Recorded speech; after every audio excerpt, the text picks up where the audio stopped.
Bom, no noticiário internacional, protestos eclodiram na cidade de Kenosha, no estado de Wisconsin, nos Estados Unidos. As manifestações aconteceram depois de um homem negro ser várias vezes baleado por policiais. Sobre o ocorrido, a gente recebe o professor João Ferri, cientista político, professor do Instituto de Estudos Sociais e Políticos da Universidade do Estado do Rio de Janeiro e coordenador do GEMA, o Grupo de Estudos Multidisciplinares da Ação Afirmativa. Professor, sempre um prazer falar com o senhor. Bom dia. O prazer é todo meu. Bom dia. Tudo bem por aí? Por aqui vamos indo também. Que bom, valeu.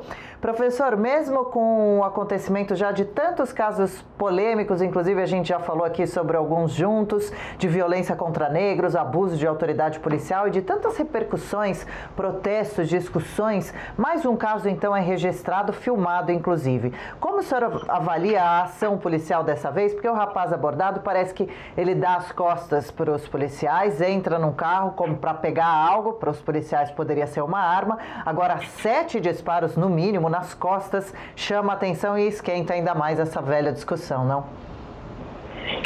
Isso é um padrão que se repete vamos dizer, na cultura policial americana, que são abordagens. Na verdade, são departamentos de polícia que muitas vezes são assim, majoritariamente brancos, né? E que tem uma cultura de abordagem muito enviesada racialmente, coisa que acontece no Brasil também, né? Sim. Então, assim, não deveria nem estar rindo, porque não tem nada de engraçado nisso.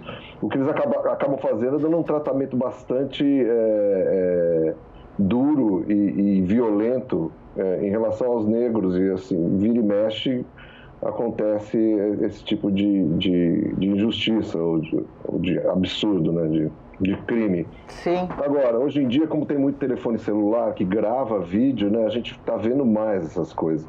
Eu acho que tem um efeito que advém dessa transformação tecnológica que possibilitou as pessoas gravarem em vídeo, né? Então, isso sempre ocorreu. Se você olhar as estatísticas de morte de pessoas em confronto com a polícia, você vai ver que assim, a taxa de negros é muito mais alta. E agora a gente está vendo isso, mas nos Estados Unidos é um padrão, e esse padrão não é só de Wisconsin. Wisconsin fica assim, no meio norte lá, no Midwest, mais para o oeste ainda, e é um estado branco com uma pequena população negra, mas em Nova York também vira e mexe, vem notícias desse tipo, da Flórida, você vê que é do país inteiro, né? Não é uma coisa específica de Wisconsin. É do país inteiro. E eu entendo bem quando o senhor fala não devia estar rindo, não é uma risada, né? É uma expressão de indignação total e trazendo esse paralelo que o senhor sempre traz muito pertinentemente com o nosso país, porque aqui acontece praticamente diariamente, a gente está sempre noticiando também, né? E a gente vê repercussões muitas vezes não tão grandes ou permanentes.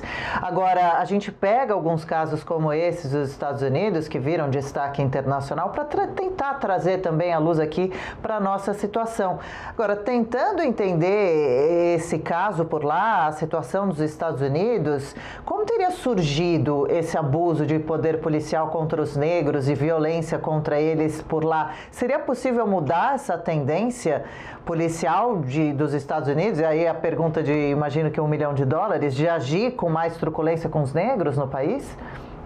Então, Adriana, meu próximo comentário já ia nesse sentido. Que bom. Porque a gente imediatamente pensa assim, né? Isso é um fato constatado, como a gente assim, acabou de falar, nos Estados Unidos, no Brasil. Como mudar um negócio desse? Esse é o tipo eu acho, de problema que, como vários outros problemas de sociedades como as nossas, eles são complexos, e para mudar, para conseguir uma transformação razoável, a gente precisa ter uma abordagem complexa também, entendeu? Então, por exemplo, a primeira reação seria assim, não, nós precisamos educar a polícia, né? É claro que precisa educar a polícia, então, mas assim, educar a polícia só não resolve. Né? Para resolver, você precisa, por exemplo, garantir que a polícia seja também mais diversa, ou seja, tenha mais negros na polícia. Nos Estados Unidos não é o caso, né? Muitos lugares a polícia tem uma tradição dos irlandeses ocuparem muito cargo de policial. A gente vê isso até em filmes e seriados. Irlandeses, né, que são brancos, bombeiro e policial, tem uma tradição de irlandês, principalmente na costa leste. Então, a polícia precisa ser mais diversa, eu acho. Aí tem uma educação também da polícia em relação a isso. Mas isso também no Brasil, né? No Brasil, eu acho que tem mais negros na polícia, mas a educação seria fundamental. Ou seja, uma conscientização para a questão racial, para questões sociais e questão racial, né? Para ver se o policial tenha uma abordagem mais sensível à condição das pessoas. Sim. E não só isso também, né? Ou seja, punição efetiva para quem comete deslizes em relação a isso. Claro. Mas isso, eu diria que está no âmbito vamos dizer, da regulação da polícia, da atividade policial. Agora, tem outros aspectos assim que determinam esse tipo de tratamento, que são também causa desse tipo de tratamento, são aspectos muito mais profundos, mais gerais, que é a desigualdade racial, entendeu?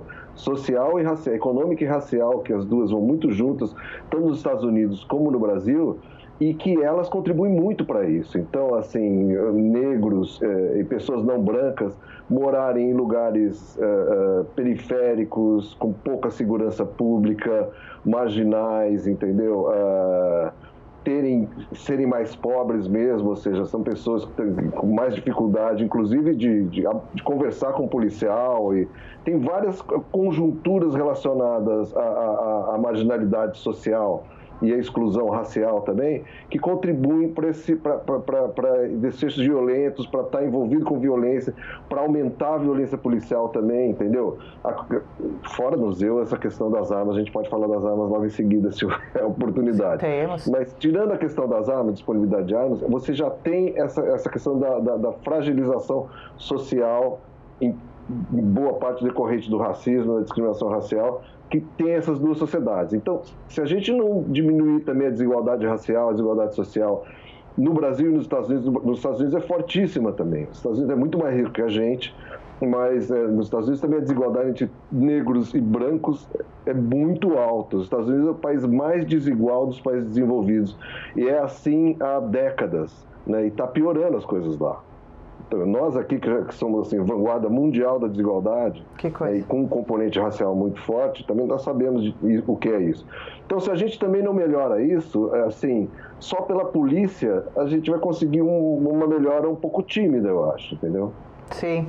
Aqui no estado de São Paulo, há pouco, um caso semelhante a esse, de violência policial contra negro, levantou uma discussão. O governador João Dória propôs um retreinamento dos policiais, o que foi visto com muita ofensa pelo grupo, pela classe. Mas os chefes, as autoridades do grupo policial, disseram que eles têm muitos problemas psicológicos, que precisariam de mais de suporte psicológico, que acontecem muitos suicídios, afastamentos por doenças psíquicas e também a falta de uma remuneração justa para o serviço prestado por eles. A discussão é bem grande. E a gente vê já lá que nos Estados Unidos, parece que, por exemplo, nesse caso, o policial estava com outros policiais, teria chance de ter atirado com uma arma taser, ter tentado imobilizar esse rapaz antes dele se dirigir até o carro, mas a partir do momento que o rapaz vai para o carro e vira as costas, o policial descarrega a sua arma, são no mínimo, como eu disse, 7 tiros nas costas do rapaz, ou seja, parece que tem uma carga de violência mesmo nessa ação que a gente acompanha por lá e que eles são protegidos de alguma certa forma por uma lei que diz, eu achei que fosse pegar uma arma, então não tem conversa a partir daí, né? Até aproveito esse gancho para puxar um pouquinho para as eleições nos Estados Unidos. Isso interfere de alguma forma a corrida presidencial, ao seu ver, professor, que acontece agora em 3 de novembro desse ano? Os candidatos Trump e Biden, republicanos e democratas, se posicionam claramente com relação ao assunto? Adriana, é engraçado assim, essa coisa dos Estados Unidos e Brasil, porque quando a gente o noticiário sobre os Estados Unidos sempre puxa a questão da comparação, né? E assim, é natural que faça isso, inclusive cognitivamente as pessoas, claro que tem uma experiência dos brasileiros no Brasil, mas tem muita exposição a notícias dos Estados Unidos, então elas o tempo todo estão fazendo essa coisa. Eu estava assistindo um documentário hoje de manhã, mais cedo, sobre um outro assunto. Para você ter uma ideia, 4 governadores do estado de Illinois em seguida foram presos por corrupção, um depois do outro. Assim, é uma coisa muito parecida com o Rio de Janeiro. Por que eu puxei isso? Né? Porque eu quero dizer assim, o Rio de Janeiro acho que são só 3, mas... eu quero dizer assim, geralmente, os Estados Unidos é uma sociedade bastante parecida com a do Brasil. com o Brasil. Porque é grande, tem essa coisa colonial, que foram europeus, que trouxeram escravos, tal. Tem até questão indígena um pouco similar. Então, muitas dessas chagas, esses problemas sociais que eles têm, nós também temos, e muitos dos que nós temos, eles também têm. Os graus variam um pouco, eles são muito mais ricos que a gente, tal, né? São na média até mais educados, a sociedade, mas assim, os graus variam bastante, mas no fundo, por exemplo, a atividade policial é uma atividade é um trabalho assim, bastante estressante lá e aqui, né? A gente sabe que ser policial no Brasil, mas o Brasil me parece ser mais precário ainda, o salário é pior, né, do que lá, e as condições de trabalho me parecem pior. Então é óbvio que os policiais sofrem também nesse tipo de abordagem e que isso contribui para o aumento da violência, para a insegurança deles. Agora, a gente precisa ter claro uma coisa, assim, tem uns problemas que nós temos aqui e que não sei se lá também tem, ou agora tem nesse mesmo... Agora, essa coisa da insurreição da polícia militar em relação aos governadores, ao poder civil, né, como houve em Minas Gerais, né, como está havendo em São Paulo agora, isso é uma coisa que não pode haver, entendeu? Ou seja, por mais que os policiais podem reclamar das suas condições de trabalho e tudo mais, mas a questão da polícia militar estadual tem que estar submetida ao governador, né? E o governador, que é o poder civil constituído pelo voto, que é, junto com a Assembleia Legislativa, que vai discutir e criar, inclusive em contato com os policiais, obviamente, de uma maneira sensível, tentar melhorar as condições de trabalho e inclusive, os procedimentos para que não ocorram essas coisas. Do ponto de vista da regulação da atividade policial, a gente precisa ter, antes disso, né, ver que a questão, e no Brasil a gente está tendo um problema político em relação a isso. Sim. Né?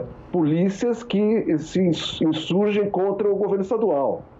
Isso é uma coisa assim, está na base é um problema basal aqui. O assunto é muito complexo mesmo. Bastante. Bom, preciso ir seguindo por aqui, porque para variar o nosso bate-papo poderia durar uma tarde toda. Eu quero agradecer, é sempre um prazer falar com o professor João Ferri, cientista político, professor do Instituto de Estudos Sociais e Políticos da Universidade do Estado do Rio de Janeiro e também coordenador do GEMA, o Grupo de Estudos Multidisciplinares da Ação Afirmativa. Professor, obrigada pela conversa, pelos esclarecimentos aqui em cima do assunto, trazendo também um reflexo para o nosso país. Boa segunda-feira, boa semana e até uma próxima, hein? Obrigado, Adriana. É um prazer participar. Pode me chamar quando quiser. Combinado. A gente que agradece, prazer todo nosso. Valeu, professor.